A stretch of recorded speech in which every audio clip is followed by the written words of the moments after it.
ce soir. Et je passe aussi en mode de partage d'écran si mon ordinateur accepte d'obéir à mes instructions.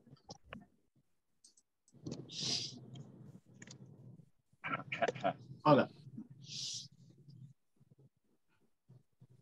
Donc voilà, c'est Pachad Yitzhak sur Sukkot.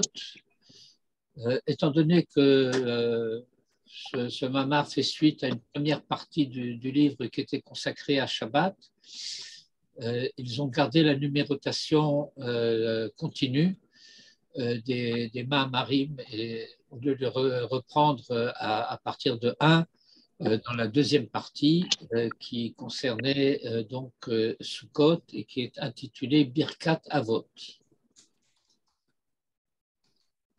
Donc c'était Yom Bet, le deuxième jour de Sukkot de l'année 5713 et le Rav commence par citer un verset Asher karat et Avraham ou Shevurato le Yitzhak Yaramideha le Yaakov le Chok le Israël Berit Olam. Shuto shel Mikrazé, le sens littéral de ce verset, Morehu lichaora, ki lo haïta shvoa le Avram Avinu, sheken hu mashmaut halashon shel karat berit le Avraham, ou shvoato le Yitzhak. Et donc on apprend de ce verset qu'il n'y avait pas de serment fait à Abraham, notre père, puisque le sens de l'expression Asher Karat Berit de Abraham, qui a établi, littéralement tranché, une alliance avec Abraham et son serment à Yitzhak. Et là, donc c'est ce qui apparaît, il a dit Lichaora. Et là, chez Behemet en hadavar ken. Quoi qu'en vérité, il n'en soit pas ainsi. ומפורסם הוא בכל התורה שהייתה שבועה לכל שלושת האבות. Et c'est un fait établi, Mefursam, ça veut dire c'est quelque chose de célèbre, de connu, donc de bien établi dans toute la Torah, que chacun des trois pères, en français on dit les patriarches, mais un patriarche c'est un archipère. Mais patriarche efface dans une certaine mesure ou dans une mesure certaine la notion de paternité qui figure de manière très claire dans le terme de avot en hébreu. C'est pas leur ancienneté, le fait que ce soit des patriarches au sens vénérable du terme, ce qu'ils étaient également, mais le fait que ce sont les engendreurs de l'identité d'Israël, qui fait qu'ils sont appelés, eux et personne d'autre, les Avot. Et donc, c'est un fait établi dans toute la Torah que chacun des trois pères a reçu un serment. Umerata, et par conséquent, désormais, allez-nous le faresh. Nous avons à expliquer que le fait que le verset est dit et son serment à Isaac, l'oba le hotzi chez l'ohaïta shvoa le Abraham ne vient pas exclure le fait qu'il n'y aurait pas eu de serment à Abraham, et la kavana qui le hotzi chez l'ohaïta shvoa le Abraham bifnei atzmo. Mais pour mettre en dehors, mettre en exergue, faire surgir le fait qu'il n'y a pas eu de serment à Abraham pour lui-même. Qui shvu'al Avraham Avinu, parce que le serment qui a été fait à Abraham, notre père, Haïta Behar Amoria, le Achar Haekeda, a eu lieu au mont Moria après la Hakeda. Vous savez qu'en français, on a l'habitude de dire improprement sacrifice d'Isaac, alors que la notion de Hakeda, c'est le fait que Isaac a été lié sur l'autel. Venir là, le Béchoiseau, Gam Yitzhak, et Isaac était lui-même concerné par ce serment et impliqué dans ce serment que Shem Shebeni Sayon HaAkeda Nichlelu Shenehem. De même que dans l'épreuve de la Hakeda, ils étaient impliqués tous les deux.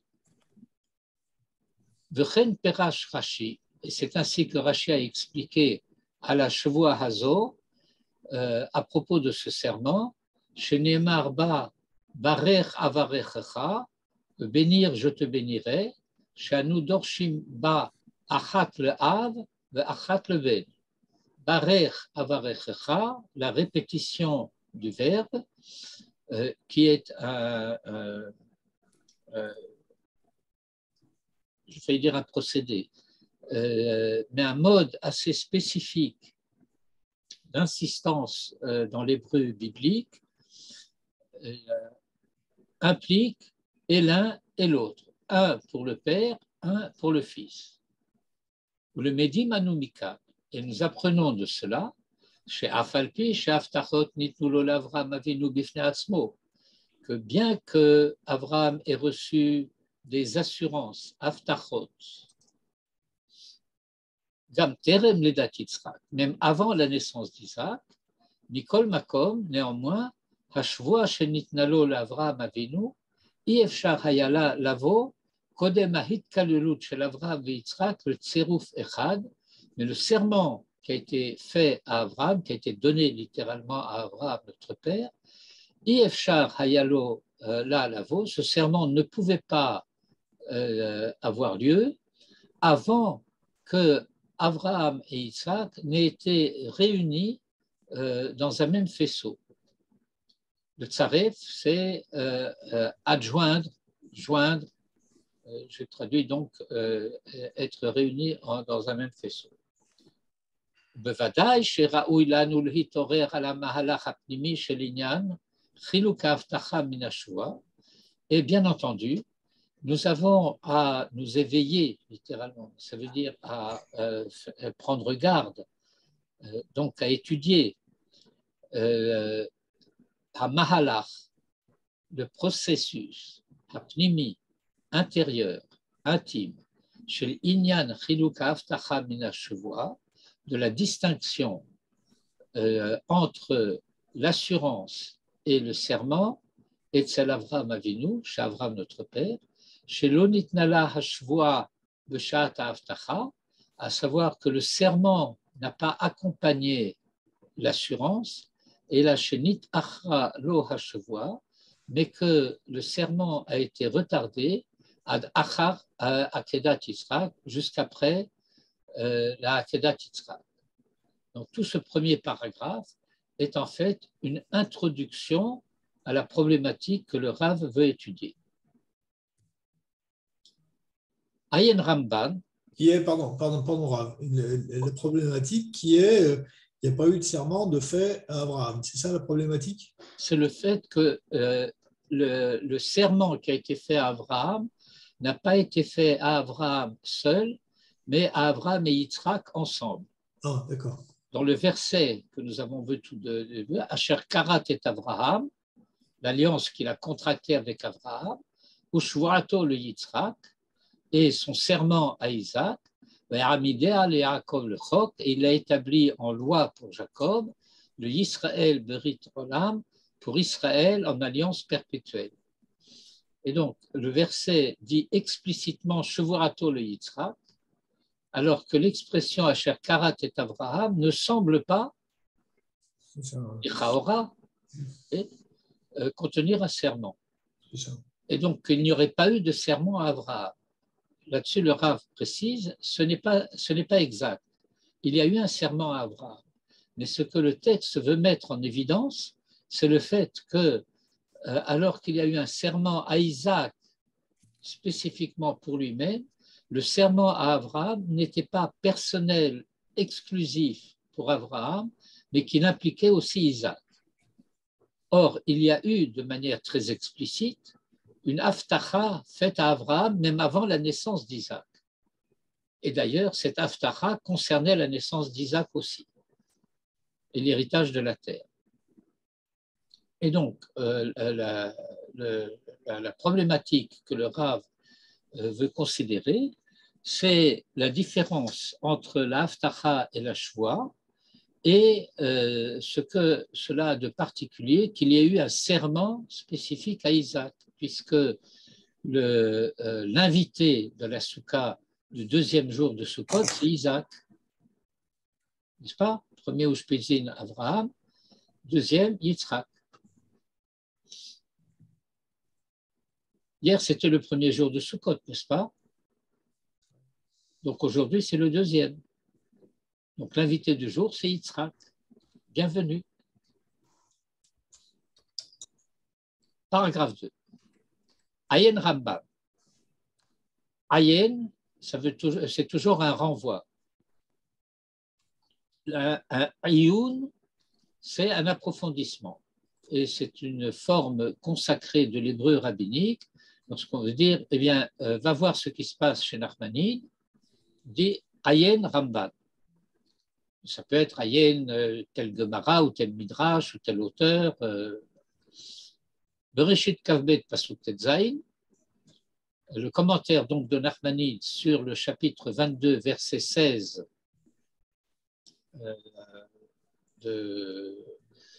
donc du chapitre 22. Le chapitre 22, c'est le chapitre de la Hakeda. Et également, Uve Ramban, Bereshit Vav Pasuk Yutret. Ramban sur le chapitre 6 de Bereshit, au verset 18.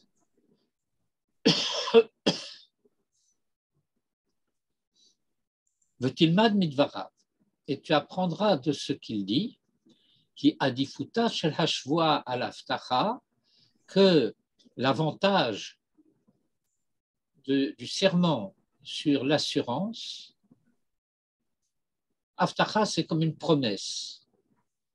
Donc il y a le serment et la promesse. Alors l'avantage du serment sur la promesse consiste en ceci, hibazé, chez haftacha efsharla chez tishtane, que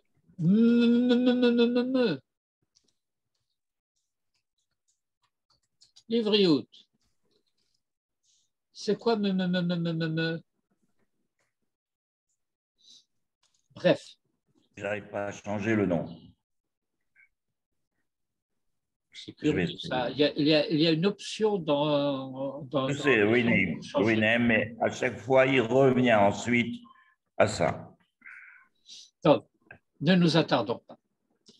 Et donc, la haftacha, la promesse, efsharla chez tishtane, elle peut être modifiée, elle peut changer.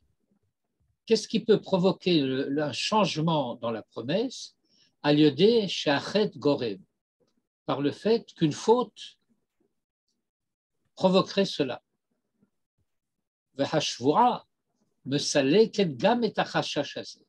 Alors, le serment supprime même ce souci, Shema Yigrom Achet, que peut-être la faute provoquerait cela, que le serment ne se réalise pas. Non, jamais. Un serment est inélianable. Oui, mais une fois, vous nous aviez expliqué que le serment, il a été fait à quelqu'un en particulier et qu'il faut qu'on soit à la hauteur de la personne à qui il a été fait pour qu'il puisse se réaliser, ce qui revient finalement au même. Non, ça ne revient pas exactement au même. Parce que, voilà, bon, le texte fait 3 pages, on est encore au milieu de la première page. Je voudrais pouvoir arriver jusqu'au bout du texte, donc je ne voudrais pas comment dire, faire une digression trop longue. Mais voilà. Au chapitre 12 de la Genèse, donc dans Parashat Lech Lecha, après l'épisode de la guerre des rois de Sodome avec les rois de l'Est, là-bas, Nimrod et compagnie, Dieu veut rassurer Abraham et lui dit ne crains rien. On apprend de là qu'Abraham pensait que peut-être sa victoire sur les rois de. Bon, finalement, c'est de Babel.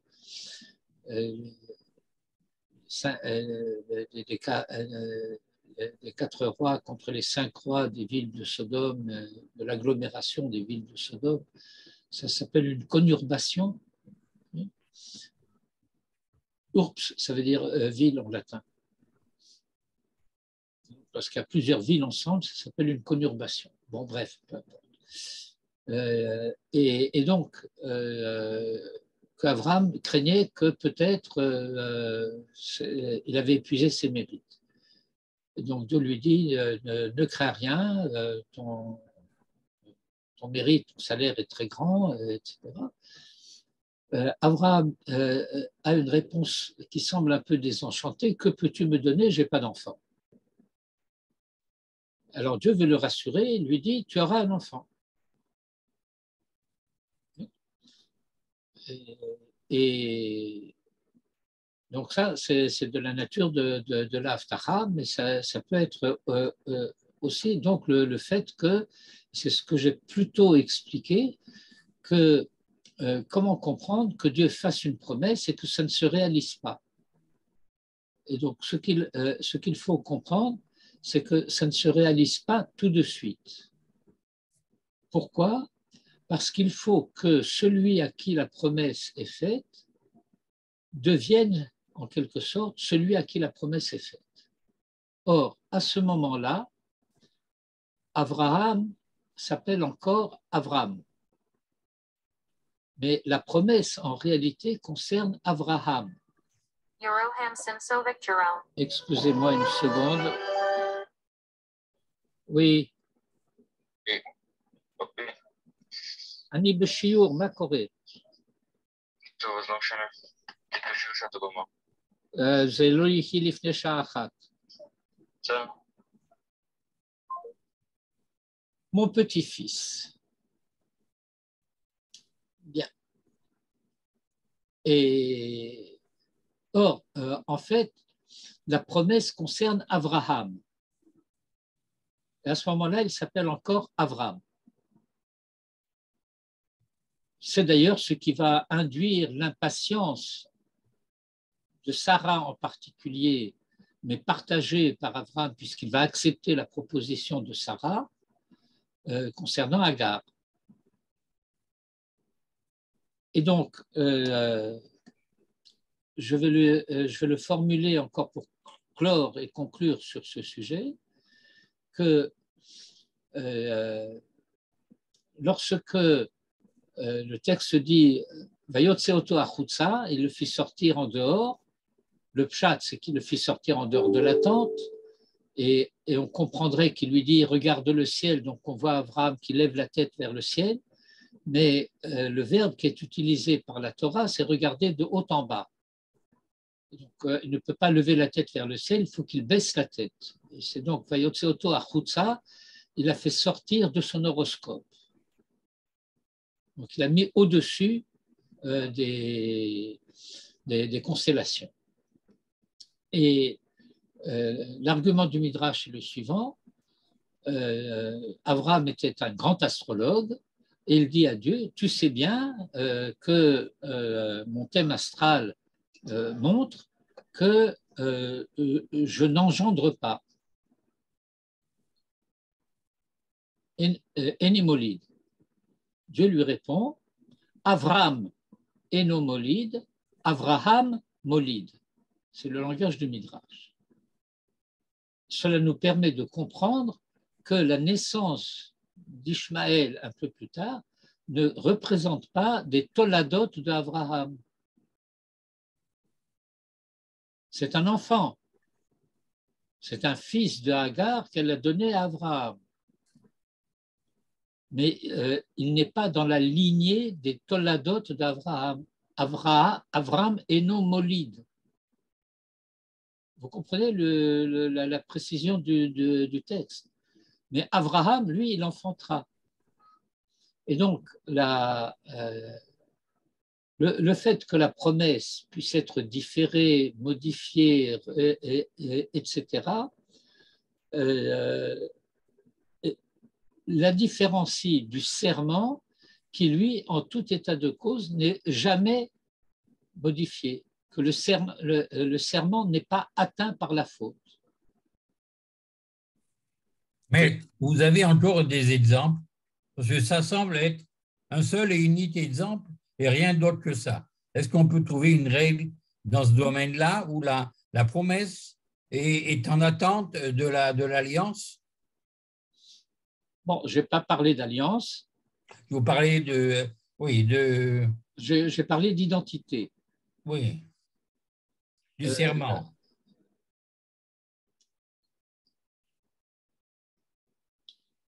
Est-ce qu'il y a des situations pareilles où on attend la réalisation d'un acte pour dire que la promesse a été réalisée, ou bien la promesse peut exister par elle-même et puis on attend le moment venu? Ce n'est pas exactement un acte, c'est un mûrissement.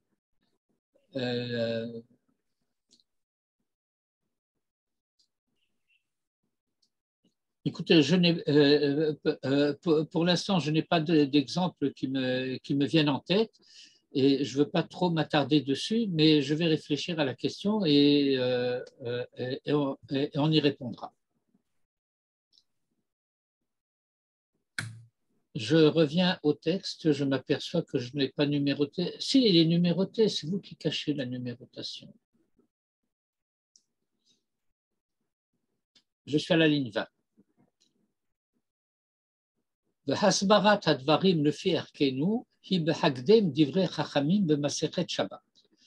Et donc, l'explication de ce qui a été dit dans notre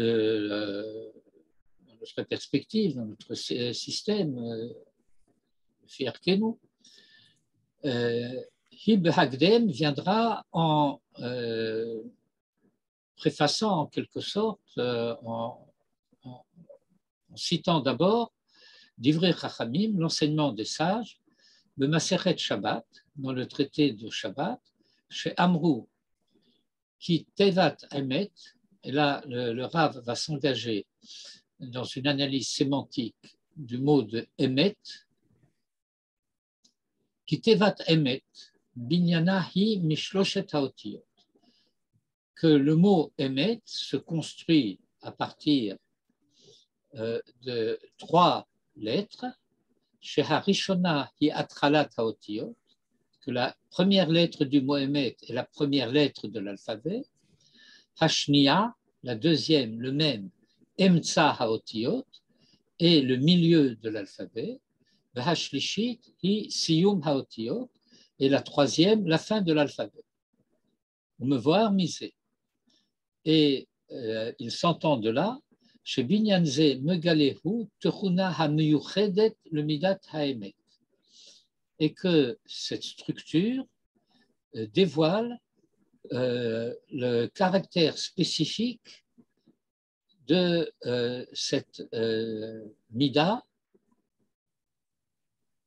Mida en hébreu, ça veut dire une mesure. Ça veut dire aussi une valeur. Ça veut dire aussi une vertu. Et, le sens dans lequel l'hébreu traditionnel, l'hébreu du Lachon HaKodesh, l'utilise, c'est plus particulièrement celui de mesure. Mais étant donné qu'en français, ça ne fait pas sens, d'une manière générale, on préfère parler d'une vertu ou d'une valeur que d'une mesure. La raison pour laquelle c'est la notion de mesure qui est préférée dans le Lachon HaKodesh, c'est parce que, en quelque sorte, la manière dont quelqu'un s'attache à une valeur et la réalise, c'est cela qui le mesure. Autrement dit, nous sommes mesurés par les valeurs par les valeurs que nous servons. Et voici donc la proposition qui est faite à ce sujet. Emet, la vérité, le hipucha et son contraire, Mityachasot hen, le darato chez l'Adam, se réfère à littéralement la connaissance, parce que c'est comme ça qu'on a l'habitude de traduire darat, de l'homme.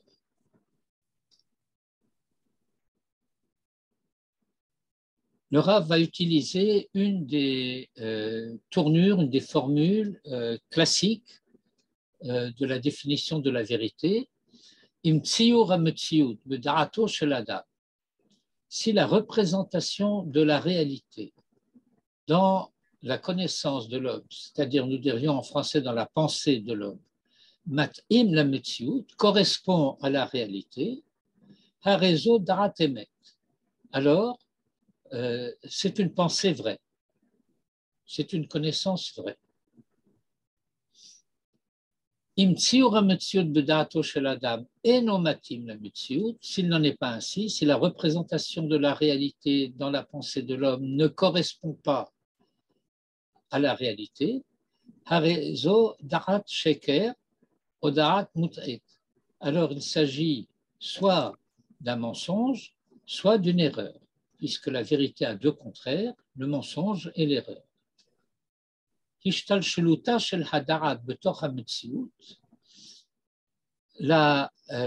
développement de la connaissance en rapport avec la réalité se produit en trois étapes. Ou de trois manières.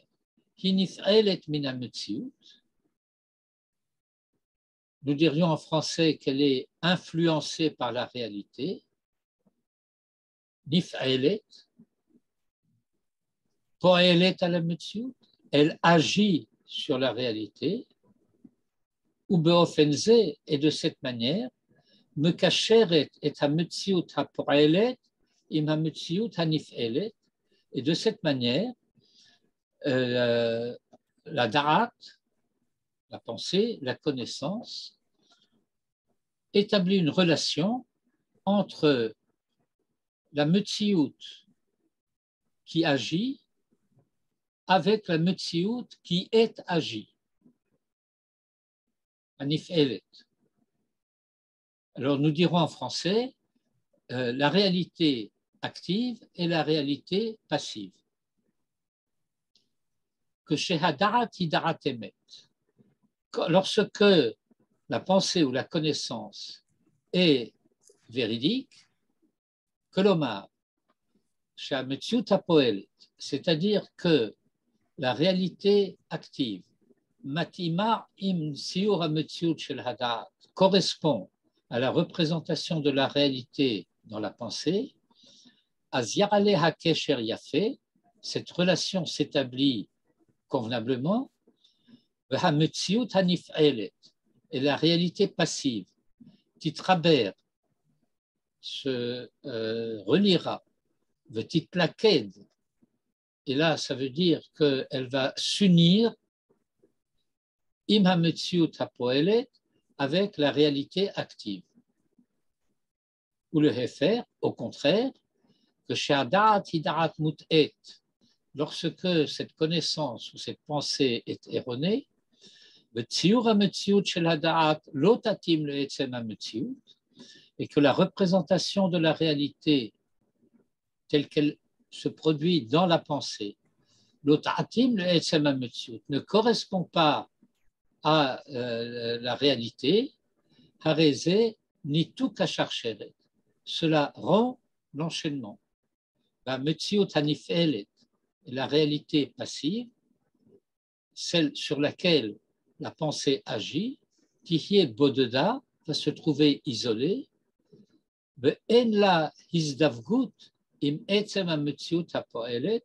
parce qu'elle n'a pas le terme de hisdavgut, c'est accouplement littéralement, avec l'essence de la réalité active. Ve'alken, binyana shel tevat emet, la structure par conséquent du mot emet, habnuya mishalosh haotiyot, qui est construite par les trois lettres, asher ashlishit shebahen, ou siyum haotiyot, dont la troisième est la dernière de l'alphabet, hamarzir veshav el ha'atchala. Là, c'est une thématique classique de la pensée traditionnelle, c'est que l'essence, si je puis dire, de ce qui termine consiste à ramener au début. Manitou faisait souvent remarquer que nous avons plusieurs commencements d'année dans le calendrier hébraïque, par exemple, mais nous n'avons pas de cérémonie de fin d'année. Bien sûr, l'année se termine. Il y a un dire classique avant Rosh Hashanah que s'achève l'année avec ses malédictions et que commence l'année avec ses bénédictions. Mais l'achèvement de l'année n'a aucune consistance, n'est pas un moment du calendrier. Le moment du calendrier, c'est le début, c'est le commencement. Et Masechet Rosh Hashanah nous dit Arba Raché Shanim Hem. Et lorsque la Mishnah ne se contente pas de dire 4 commencements d'année, mais il y a 4 commencements d'année, ça veut dire que ce fait-là est un fait essentiel. Ce n'est pas un épiphénomène. Par exemple, dans Masechet Baba Kama, la Mishnah commence en disant Arba Avot Nezikin. 4 principes de dommage. Ce n'est pas une traduction très exacte, mais ce n'est pas grave pour le sujet que je veux traiter. Et elle ne dit pas Hen. Et donc, il y a un enseignement très clair, et Manitou insistait aussi souvent là-dessus, que les Nezikim sont possibles, mais pas nécessaires.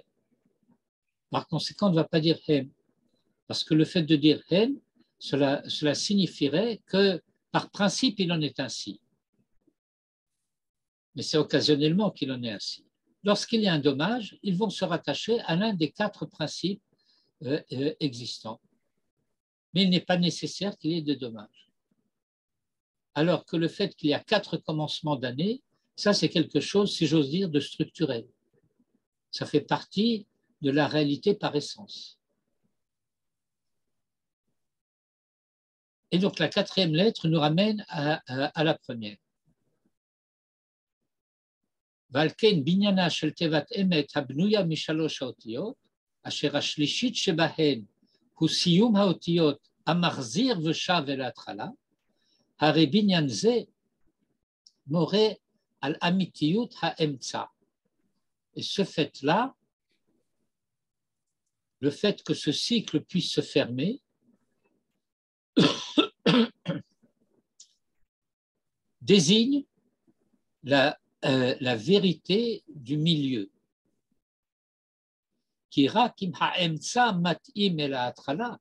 Parce que ce n'est que si le milieu correspond au début, Yeshlo Koach le Kacher et Ha'atchala et Masof, a-t-il la possibilité, Koach, la force, de lier le commencement à la fin. Rakim Hadarat Hidarat chez les maîtres, ce n'est que si la pensée ou la connaissance est une connaissance vraie, Beyada le Kacher est un Metziut Apoelet et ma Metziut Anifelet, a-t-elle la possibilité, la force, le pouvoir de relier la Metziut Apoelet, la réalité active, et ma Metziut Anifelet avec la réalité passive. Hadvarim halalu, Amurim hem bemidat haemet, que fi chez mofia hi b'olamenu. Ce qui vient d'être dit s'explique, se dit à propos de la vérité, midat haemet, que fi chez mofia hi b'olamenu, telle qu'elle se manifeste dans notre monde. V'gam bemidat haemet shel hakadosh baruch hu, nitparesh lanu inyan ze. Mais ce sujet, inyan ze, s'explique aussi selon la notion ou la mesure de la vérité du point de vue de Dieu. Gam bemidat haemet shel hakadosh baruch hu. V'hem hem advarim shekatav Rashi. Et c'est cela que Rashi a explicitement exprimé de Maseret Shabbat, de midat haemet shel hakadosh baruch hu perusha, ani rishon ve'ani acharon ve'ani hu. Que la dimension de la vérité de hakadosh baruch hu signifie ani rishon, je suis premier, ve'ani acharon, et je suis dernier, ve'ani hu, et c'est moi. Ani rishon aleph, ve'ani acharon taf, ve'ani hu mem. Kelomar, ahove shel haolam, à savoir que le présent du monde, mekacher et tornit haolam immatarato, va relier le projet du monde, c'est-à-dire le projet de Dieu dans la création du monde, immatarato, avec sa finalité. Umerata, et désormais, il y a Iru benafshenu divrei Rashi, Resh Parshat Vaera. Les propos de Rashi au début de la paracha de Vaera vont être pour nous illuminants, pas seulement éclairants. Il y a Iru benafshenu. Une question, Rav, on comprend bien pourquoi Ani Rishon c'est Aleph, Ani. Parce que le premier, ça correspond au Aleph de notre réalité. Le dernier, ça correspond au Taf de notre réalité. D'accord. Et pourquoi ou c'est même? Et bon, alors nous avons ici quelque chose dont le Maharal a très souvent parlé.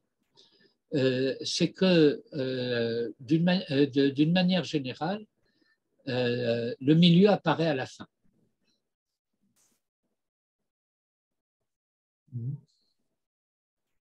Oui, d'accord.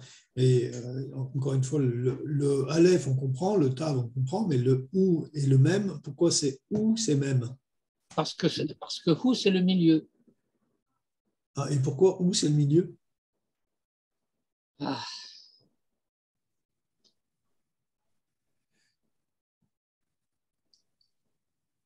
Bon, je vais essayer de le formuler d'une manière un peu imagée. Et si je le formule d'une manière un peu imagée, il faut que vous fassiez preuve d'un peu d'imagination.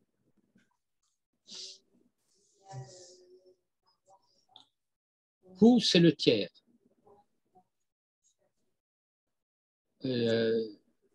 C'est celui qui est présent, absent. D'une certaine manière, il est caché. Quand vous avez le mot et, aleph taf, alors bien entendu, tout ce qui est entre aleph et taf est impliqué dedans, mais c'est caché. De la même manière que hu, comment ça s'appelle en grammaire hébraïque? Nistar. Ata, c'est nochach. Ani, je, moi, ça va de soi. Mais hu, ça s'appelle en grammaire nistar. La troisième personne du singulier ou du pluriel, en vocabulaire de la grammaire hébraïque, s'appelle nistar.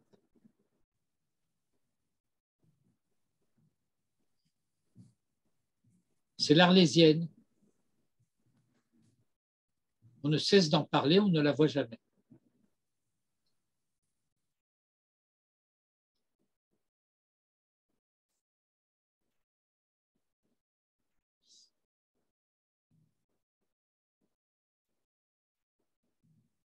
Maître, par extension, est-ce qu'une argumentation que nous voulons rendre véridique et réelle doit passer par tous les stades de la vérité tout au long de l'argumentation? Ou bien il faut un début qui est bien, une fin qui est louable, et puis on arrive quelquefois à négliger le milieu, parce que l'introduction et la conclusion sont valables, alors on peut finalement oublier ce qui doit être dit au milieu. Est-ce que c'est peut-être ça la réalité du même? C'est que le même, dans un travail quel qu'il soit, on doit être conséquent du début jusqu'à la fin. On ne peut pas prétendre à une vérité si tout au long de l'argumentation, on n'est pas conséquent. Il faut qu'il y ait un lien entre le début et la fin. Certes, cela signifie que le commencement de l'argument, par exemple, en l'occurrence, peut être vrai, que la fin de l'argument peut être vraie aussi, mais ils peuvent n'avoir aucun rapport l'un avec l'autre. Le fait que deux choses soient vraies ne signifie pas qu'elles sont reliées entre elles.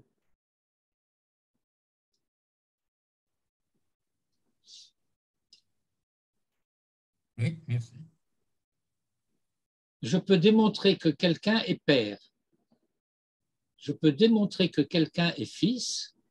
Ça ne veut pas dire que le père est le père de ce fils,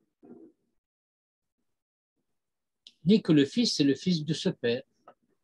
Il est fils, l'autre est père. Et alors, deux familles différentes.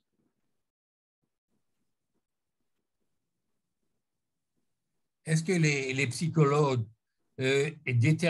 expliquent la vérité et le émettent de cette façon, ou ils ont une autre argumentation? Bon, écoutez, les psychologues, je ne sais pas. Non, mais la culture étrangère, disons, occidentale, comment ils déterminent ce qui est une chose qui est émette? Bon, d'une manière générale, il y a… la vérité est l'un des sujets sur lesquels portent énormément de thèmes, peut-être essentiellement les réflexions philosophiques depuis l'Antiquité jusqu'à nos jours. Et beaucoup de thèses ont été avancées, dont je dirais que ce qui est extraordinaire, c'est que ça finisse de nos jours par déboucher sur le fait qu'elle n'existe pas. C'est tout le sens du postmodernisme. Le postmodernisme prétend qu'il n'y a pas de vérité.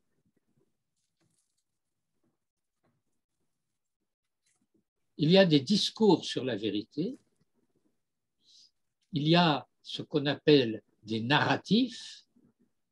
Chacun a le sien. Chaque narratif est vrai pour soi, mais il n'a pas besoin d'être vrai dans l'absolu. Pourquoi? Parce que dans l'absolu, la vérité n'existe pas. Ça, c'est la thèse du postmodernisme. Nous sommes, en ce qui nous concerne, assez proches de la thèse telle qu'elle a été surtout formulée au Moyen-Âge, et qui est l'adéquation de la pensée à la chose.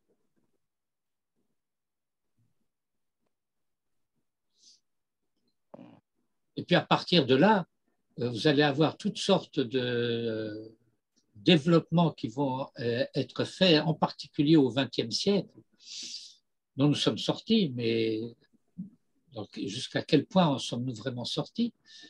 Il va se poser des questions, mais qu'est-ce que c'est la pensée? Et qu'est-ce que c'est une chose? On se pose toutes sortes de questions pour tourner autour du pot et pouvoir éviter d'une certaine manière, avec des réflexions très profondes, est-ce qu'une idée est une chose? Est-ce qu'une personne est une chose? Est-ce qu'une personne est un objet? Est-ce qu'il y a une pensée sujet, une pensée objet?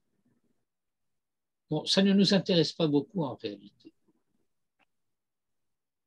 Ce qui nous intéresse en particulier, c'est que ce que fait le Rav Hutner ici, c'est qu'il met en relation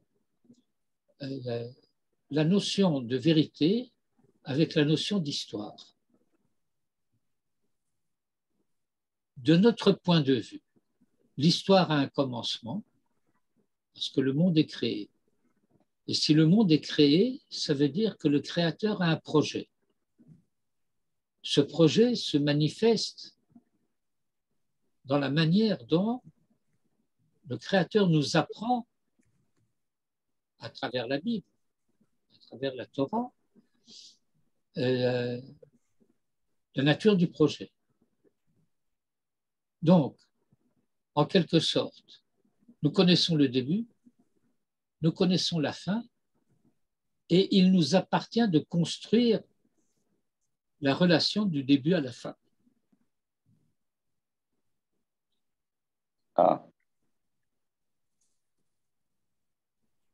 À savoir que le même va dépendre dans une certaine mesure de nous. Ça commence à être plus clair. Dans la mesure où nous agissons conformément à la volonté du Créateur. Qu'est-ce que cela veut dire, agir conformément à la volonté du Créateur? Œuvrer pour la réalisation de son projet. Alors, nous sommes dans le même. Sinon, nous sommes à côté. Alors, faut-il avoir une vision claire du but à atteindre Oui, pour correctement œuvrer dans le bon sens? Oui, alors c'est la raison pour laquelle nous avons à la fois Torah ou Mitzvot. La Torah, en quelque sorte, nous dévoile le pourquoi et le pourquoi, et les Mitzvot nous enseignent le comment. Alors, dans une certaine mesure, je dis bien dans une certaine mesure, je suis toujours à la poursuite de la compréhension de plus en plus précise, de plus en plus claire du pourquoi, mais j'ai en tout état de cause le moyen de faire aussi bien que je peux ce qu'il faut pour que le comment soit fait.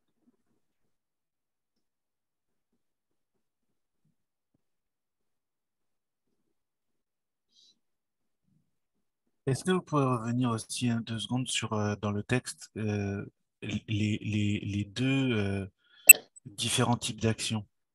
La Nifelet, Vepoelet, c'est pas très clair. Bon, lorsque je vois quelque chose, cela signifie qu'il y a des rayons qui vont partir de l'objet et qui vont atteindre mon œil.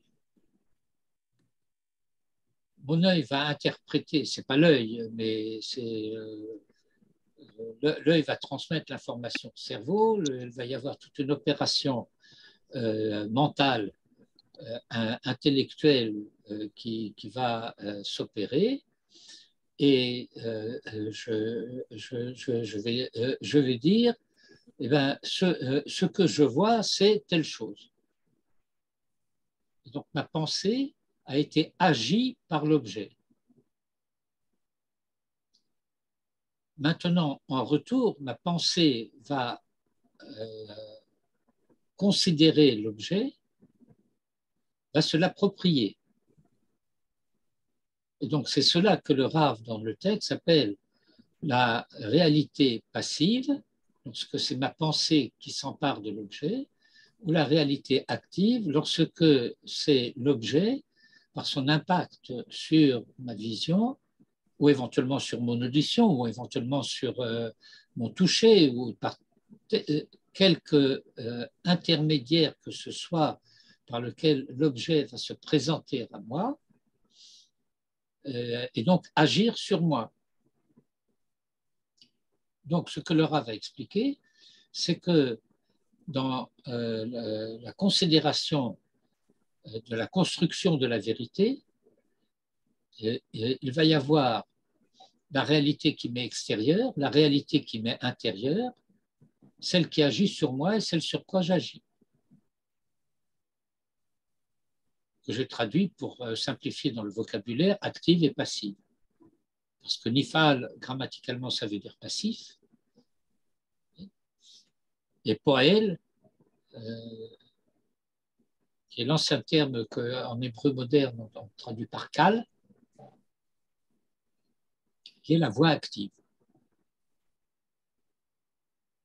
Alors, vous pouvez expliquer par conséquent le paragraphe de Emet Ve'emuna ou Emet Ve'yatzid qui fait suite. Non, mais c'est peut-être le meilleur exemple possible pour nous de comprendre une sorte mais c'est un autre chapitre. En tout état de cause, le Rav fait remarquer dans un développement qui n'est pas ici, mais un peu ailleurs, le fait que Emet et Emouna ont la même racine, Aleph même.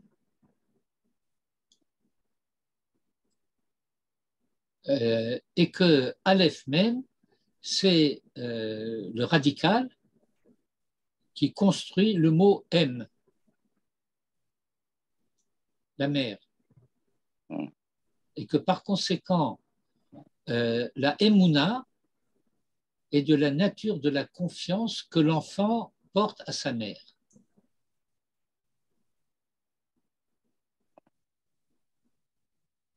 Et la réalité va confirmer cela, qui va conduire à la vérité.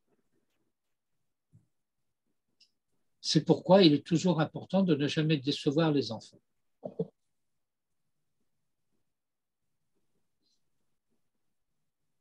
La déception rend les enfants malades. C'est traumatisant.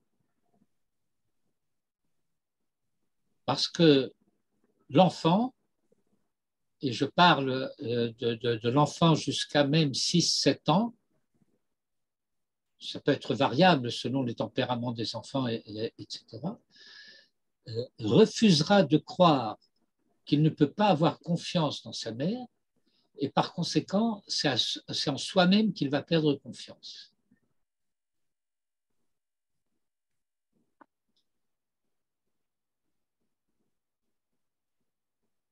Bon, il perd confiance en lui ou il perd confiance en sa mère? Mais non, il refuse de perdre confiance en sa mère. Par conséquent, il perd confiance en soi. Ah, c'est la question que je posais.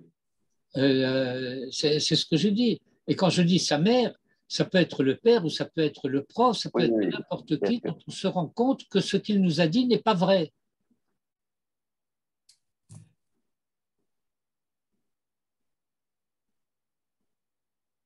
Vous savez, les gens qui ont une fonction d'éducation doivent se rendre compte que les enfants ont une confiance éperdue en eux, absolue. Et par conséquent, lorsqu'ils disent des choses, en hébreu, ça s'appelle gnevat darat, faire croire à l'enfant certaines choses.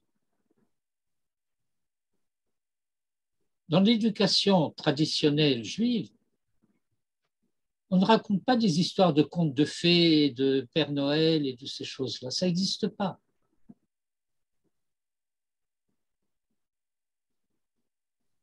Parce que ce ne sont pas des choses vraies.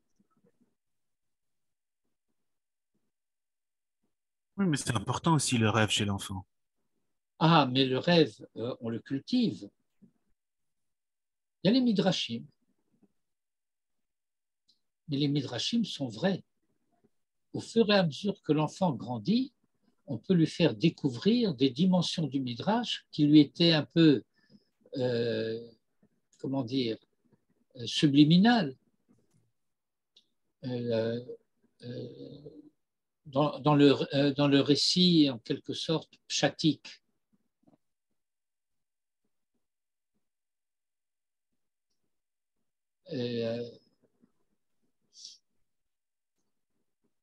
Et on va chanter. savez, les berceuses, prétendument berceuses.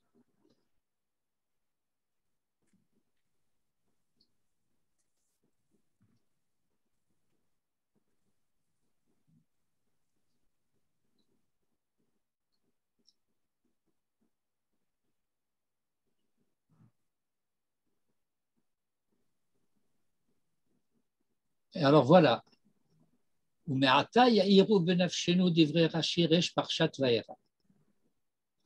début de la Parashat Vayera, qui est la deuxième parasha du Sefer Shemot,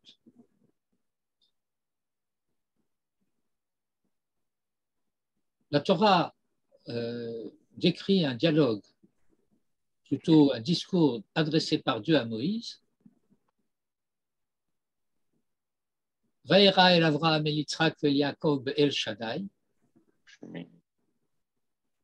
Je me suis montré, Vayera, je suis apparu à Abraham, à Isaac, à Jacob, de El Shaddai, sous le nom de El Shaddai. El Shaddai, on a l'habitude de traduire par tout-puissant, mais dans le Lashon HaKodesh, ça veut dire celui qui promet. Celui qui peut promettre parce qu'il a le pouvoir de réaliser. Vayera el Avraham el Yitzhak ve Yaakov el Shaddai, Ushmi Hashem. Or, mon nom, c'est le tétragramme, Yud-Ke Vav-Ke. Conclusion, Lo nodati lahem, je n'ai pas été connu d'eux. Voilà ce que dit le verset. Et Rashi explique,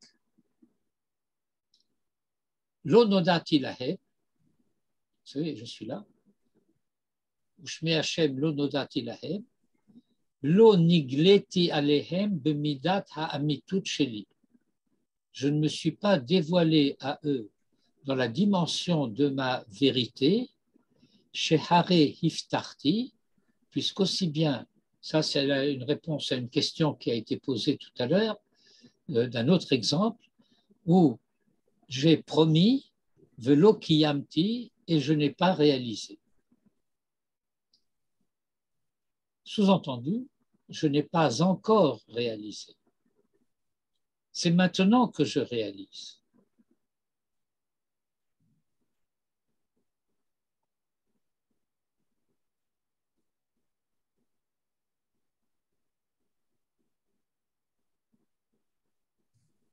Et le Midrash développe énormément tout ce thème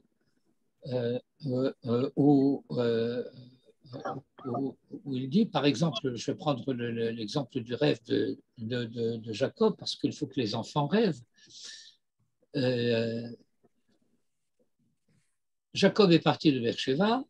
À un certain moment, le texte dit qu'il s'est couché et il a un rêve prophétique et Dieu lui dit, la terre sur laquelle tu reposes, je te la donnerai à toi et à tes descendants. Il revient de son exil chez Laban, il veut planter sa tente, et voilà qu'il faut qu'il achète le terrain où il va planter sa tente pour une somme exorbitante. Mea Kessita. J'ai dit à Abraham, cette terre, je te la donnerai à toi et à ta postérité. Il veut acheter un lopin de terre pour enterrer sa femme, il faut qu'il la paye d'un prix exorbitant.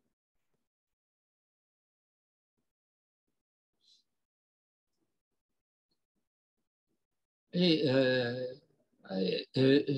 Isaac creuse un puits, on lui dit c'est pas le tien. Bref, le Midrash développe toutes les situations dans lesquelles la réalité apparaît comme démentant la promesse. Et la promesse ne se réalise pas. Parce que la promesse a été faite au Havot en tant que Havot pour les fils. Et c'est maintenant à la sortie d'Égypte que le commencement de la réalisation s'opère. Et toute l'argumentation de la Torah là-bas va consister à dire à Moïse, Parashat Shemot s'est achevé par une plainte extrêmement amère que Moïse adresse à Dieu. Lamazé Shalartan, pourquoi m'as-tu envoyé? Depuis que je suis venu chez Pharaon pour parler en ton nom, la situation de ce peuple a empiré. Et tu n'as pas délivré ton peuple.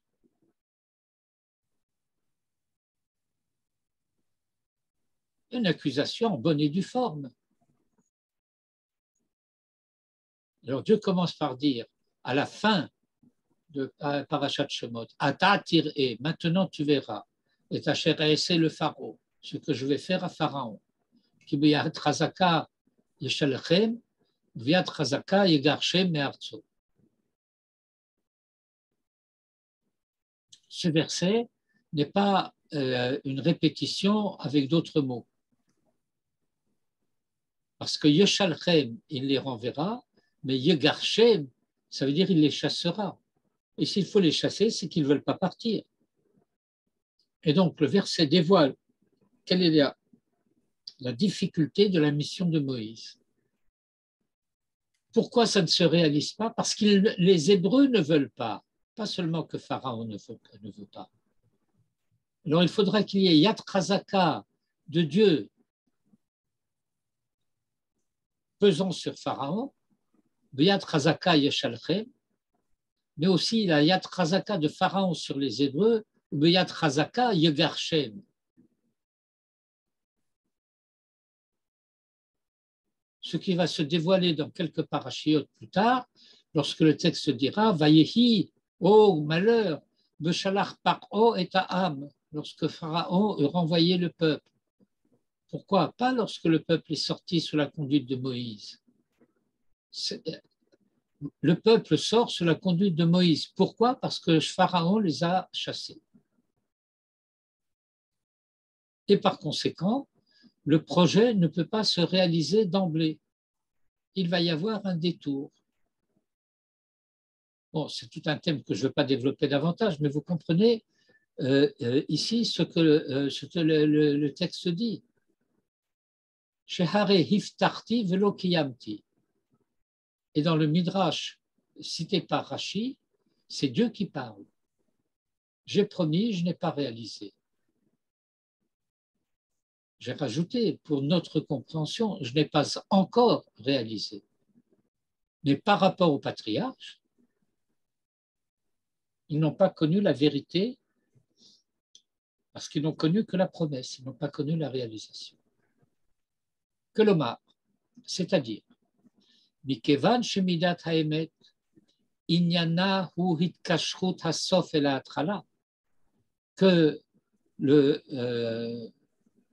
fait, le sujet, la nature de la vérité consiste dans la relation hitkashrut hasof de la fin, c'est-à-dire de la réalisation, et la trala, au commencement, c'est-à-dire à la promesse, hare shem havaya. Alors, le nom shem havaya, chez Pérouchot, dont le déploiement implique haya, hové, yihye,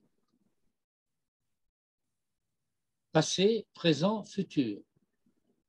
Hamekacher et ha'avar et ha'atid, qui relie le passé et le futur, bebrirut shel hové, dans la clarté du présent. Hu gilui midat ha'emet shel HaKadosh Baruch Hu. C'est cela, le dévoilement de la vérité de HaKadosh Baruch Hu. Ushmi Hashem, or ce nom de Yudke Vavke, lo noda'ati lahem. Par ce nom de Hashem, je n'ai pas été connu d'eux. Lo nigleti alehem bemidat amitut sheli. Je ne me suis pas dévoilé à eux dans la dimension de ma vérité. Mais dans la Torah, on dit justement à propos d'Abraham que c'est justement son srout. Imin Bachem Yudke Vavke. Oui, Alors, encore une fois, le texte ne dit pas Ushmi Hashem lo hodati lahem. Le Midrash joue un petit peu sur le sens. Min Bashem, mais aussi Vaikra Beshem Hashem. Ce nom-là, ils ont connu le nom, mais ils ne l'ont pas connu dans sa vérité. Pourquoi? Parce que sa vérité, c'est la réalisation de la promesse. Or, ils ont connu la promesse, El Shaddai. Ani El Shaddai, Talech Lefanai Vehietami.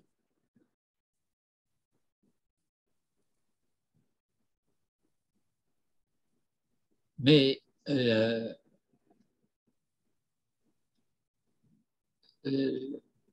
encore une fois, je vais utiliser une image. Vous avez par exemple les gens, c'est surtout une certaine préciosité de langage chez les goïms en particulier, qui leur fait lire le nom Yudke Vavke à la manière dont il est vocalisé. Et il y a une religion contemporaine plus ou moins qui s'appelle les témoins de machin. Parce que nous ne prononçons pas ce mot de cette manière, c'est une hérésie. Et il apparaît aussi chez Victor Hugo. Lorsqu'avec ses enfants vêtus de peau de bête, échevelés, livides au milieu des tempêtes, qu'un fut enfui de devant, il fait la même chose.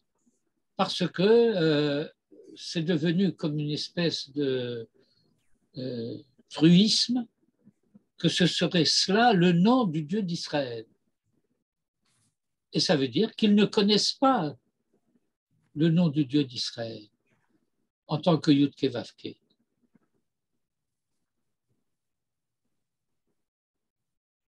Et que nous-mêmes, nous ne le connaissons qu'au travers de la dimension de sa souveraineté, Adonai. Et précisément, la vocalisation du Shem Hashem, c'est la vocalisation de Adonai.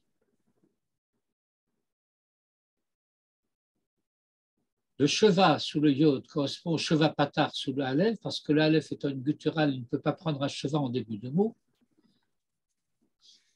Et ensuite le Cholam, le Kamatz, E-O-A, E parce que A, et donc Adonai. C'est ce qu'on appelle dans le vocabulaire traditionnel un Keri Ketiv.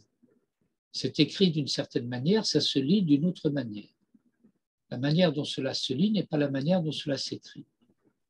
Et lorsque le texte est ponctué, vocalisé, alors la vocalisation est la vocalisation de la lecture, alors que les lettres sont les lettres de l'écriture.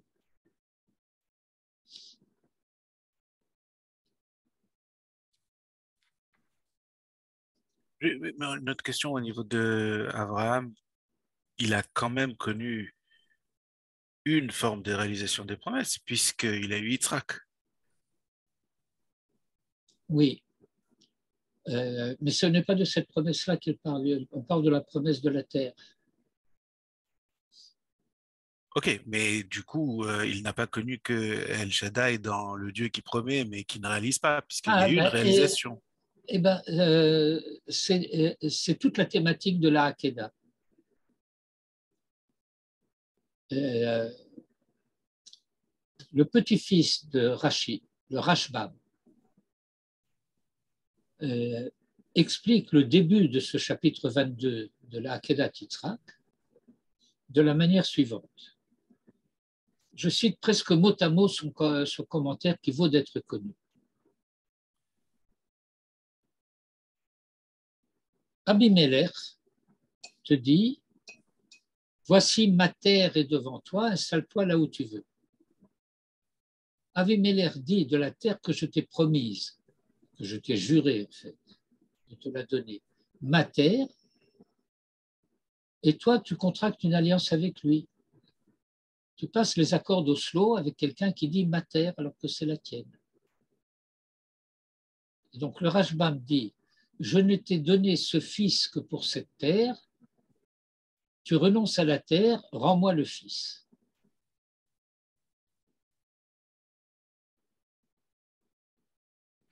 Il y en a clair?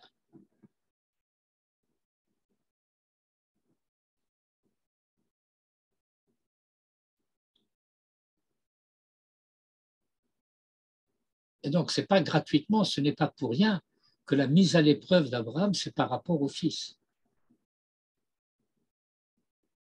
Ok.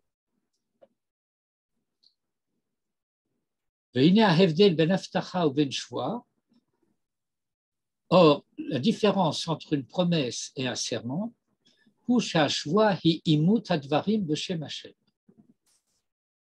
c'est le fait que le serment se fait toujours au nom de Dieu.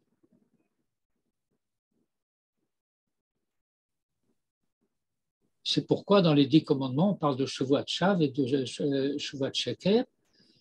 Ça veut dire d'invoquer le nom de Dieu mensongèrement. Ça veut dire quoi invoquer le nom de Dieu? Jurer. Pas dans le sens chrétien d'un juron.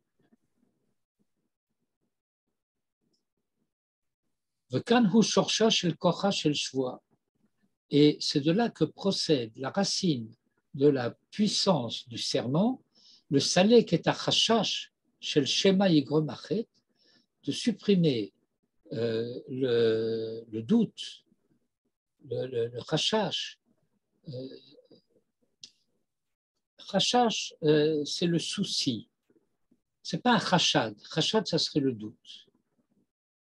Mais un chashash, je crains que j'ai... Bon, en français, on dirait aussi j'ai un doute, mais ce n'est pas exactement ce sens-là.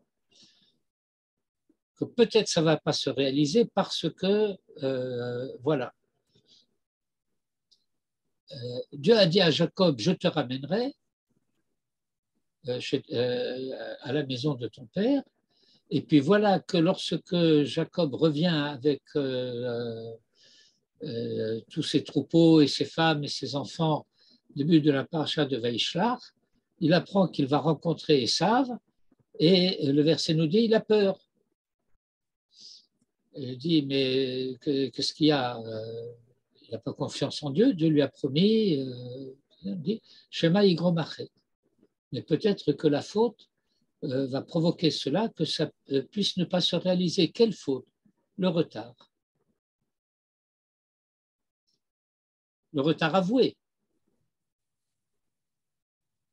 Et j'ai tardé jusqu'à présent. Et le retard, c'est la faute par excellence historique d'Israël.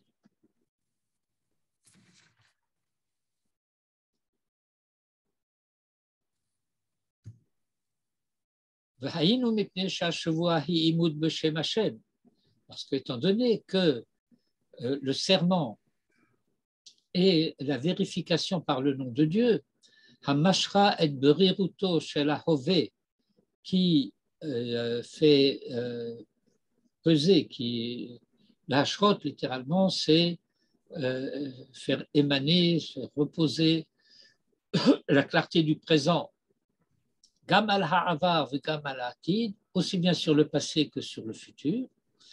Vegilui behirutzo, et dans le dévoilement de cette clarté, en hevdel ben im hashavua nihyeta kodem achet ou le acharav.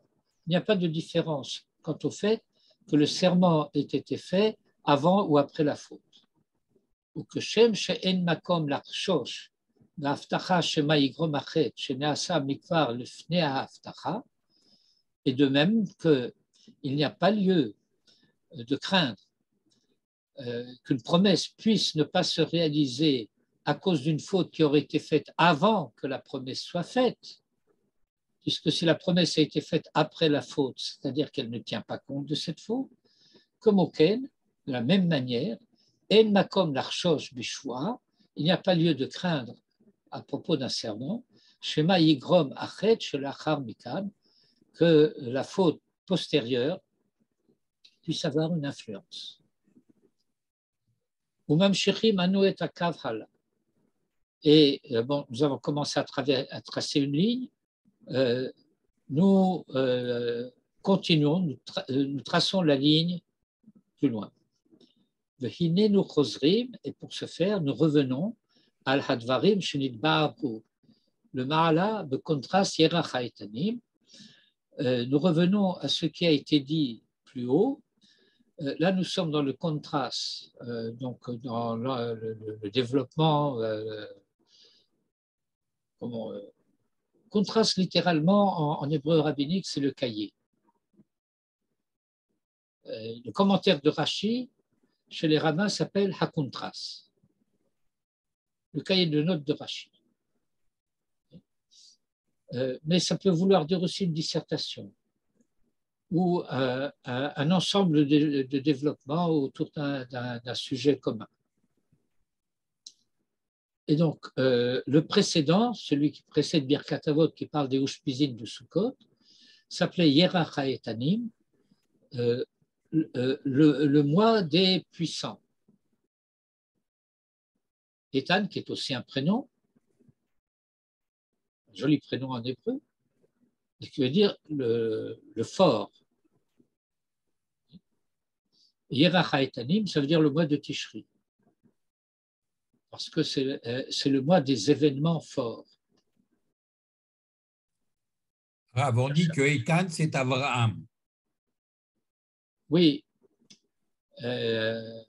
mais le mois est dit au pluriel. Lo Yerach HaEtan, mais Yerach HaEtanim.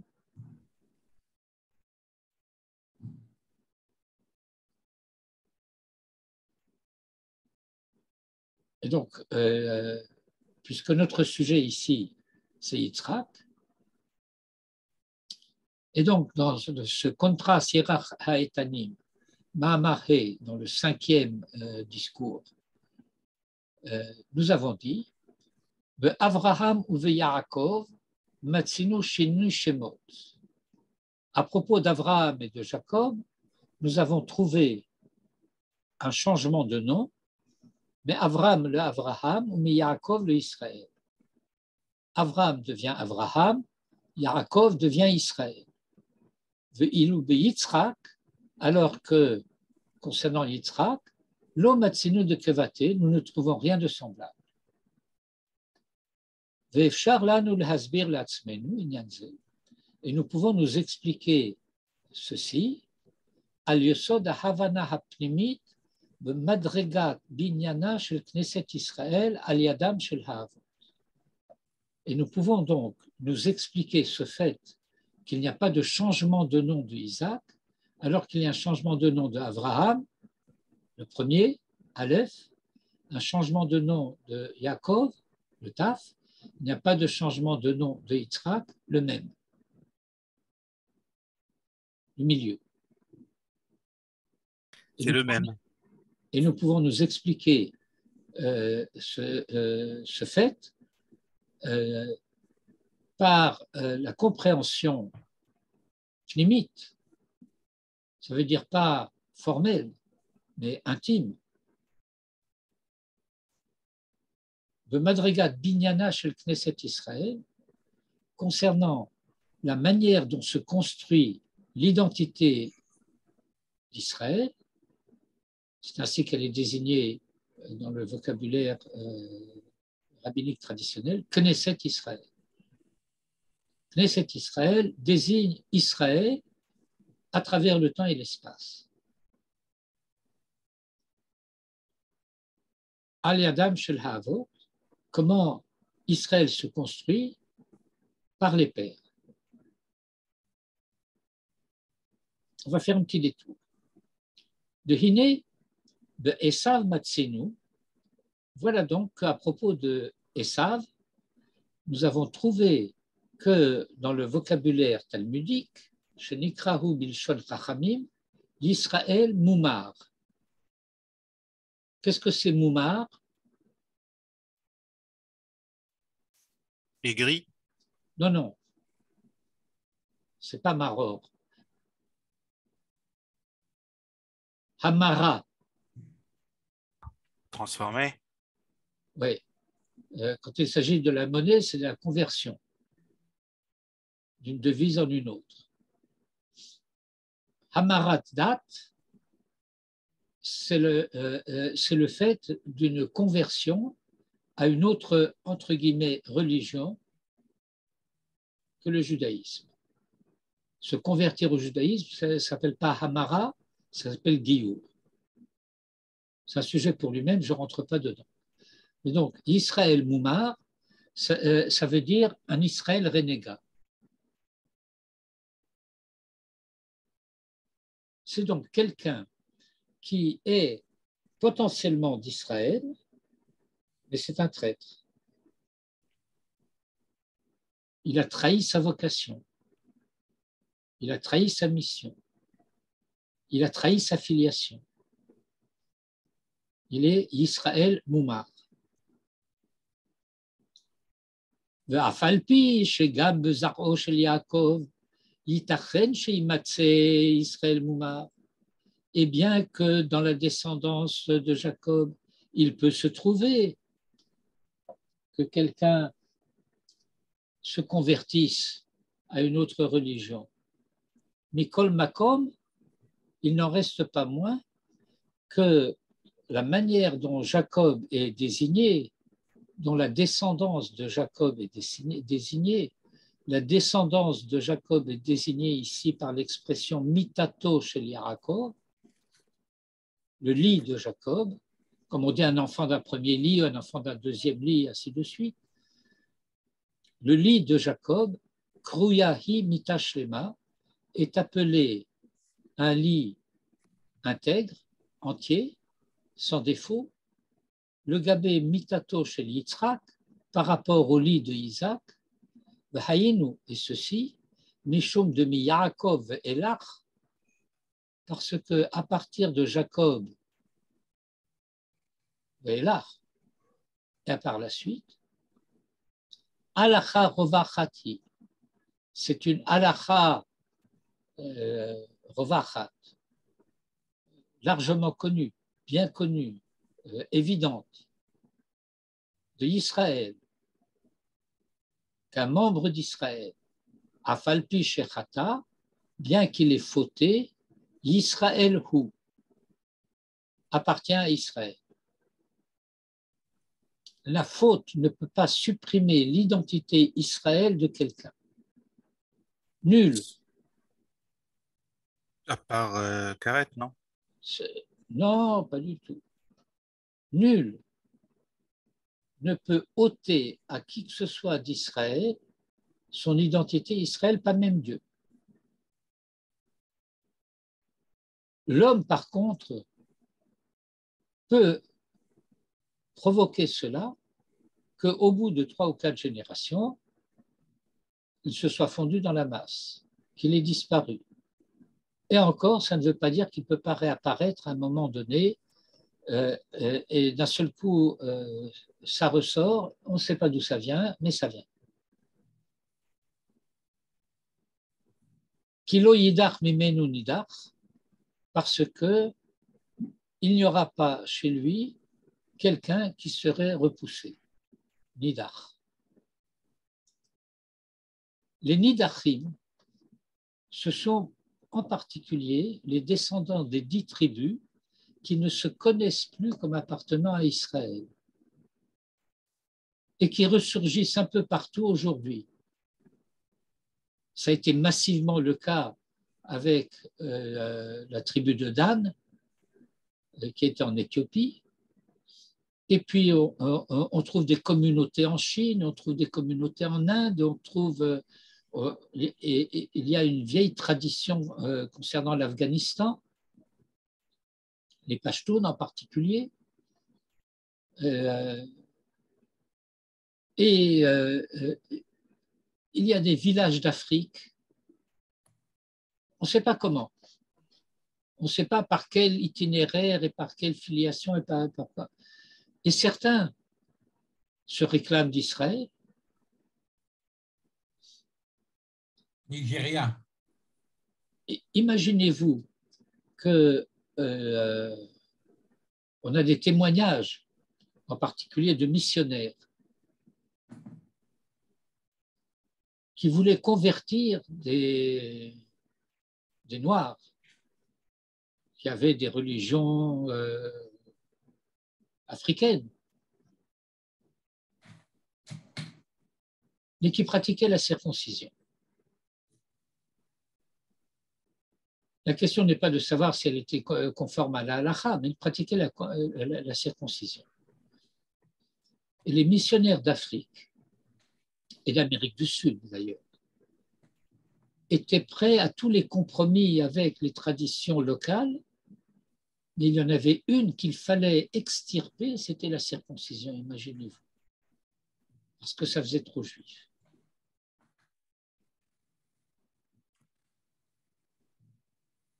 Bref, Shelo yidach mimenu nidach. Ma she'en ken be'esav, ce qui n'est pas le cas de Ésaü. Shenikra Israël Moumar, qui déjà lui-même est appelé Israël traître, Hayinu Moumar, à savoir qui s'est rendu étranger, Mibli ha'alacha da'falpi shechata Israël hu, à qui ne s'applique pas la loi, la halacha, que bien qu'il ait fauté, il est d'Israël.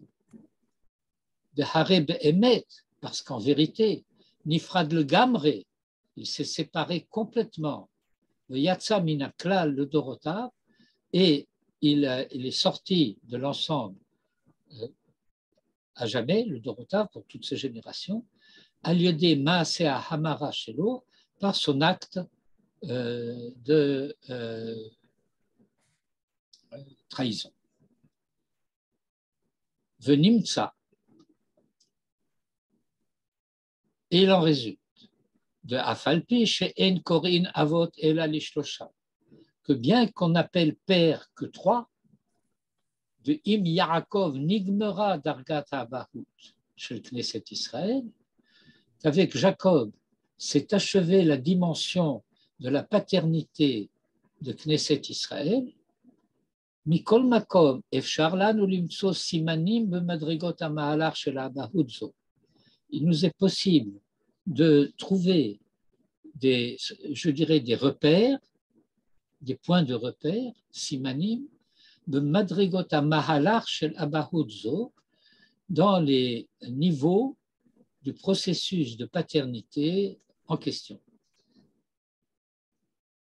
De Abahuto shel Avraham, ou basé chez Haya Techila la Guérim, la paternité d'Abraham consiste en cela, qu'il est appelé le commencement des Guérim, c'est-à-dire que c'est d'Abraham qu'on apprend la possibilité que des gens non nés d'Israël puissent rejoindre Israël. V'abahuto shel Yitzhak hibazé shehaya harishon shaya kadosh mireche, qui était le premier qui était saint depuis le sein, la matrice. V'aliodézé, et grâce à cela, harishon shenimol lishmona, le premier enfant à pouvoir être circoncis à 8 jours.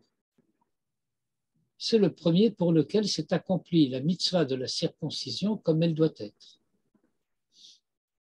Ve'abahuto shel Yaakov hi basé, et la paternité de Jacob s'exprime en cela, chez Haya Harishon, qu'il a été le premier, Asher lo yidach mimenu nidach, à être le père d'une progéniture dont personne ne sera repoussé, rejeté.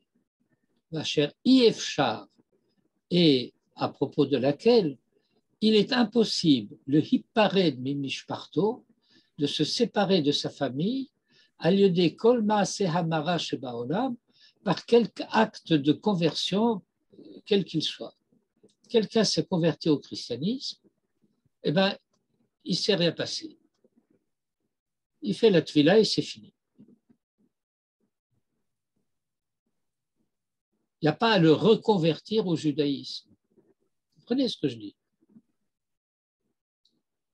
Uval ze habitui, bilshonam hakadosh shel rabotenu, et à ce sujet, vient l'expression bien connue, la sainte expression de nos maîtres,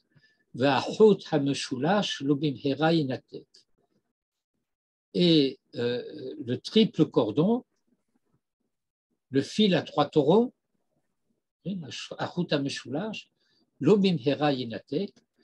rompra pas facilement. Alors vous m'excuserez, il y en a peut-être un qui comprendra, mais le Rav va dire les choses en yiddish. Et brièvement, nous dirons nous-mêmes. Avraham Avinu, Avraham notre père, der erster Gewordener, le premier devenu. Yitzhak Avinu, der erster Geborener, le premier à être né. Yaakov Avinu, der erster Farfalene, le premier. Bon, ça fait des années que je cherche à comprendre, non pas le mot je le comprends parfaitement, mais le sens de ce que le Rav veut dire ici. Farfalen, le mot yiddish, farfalen,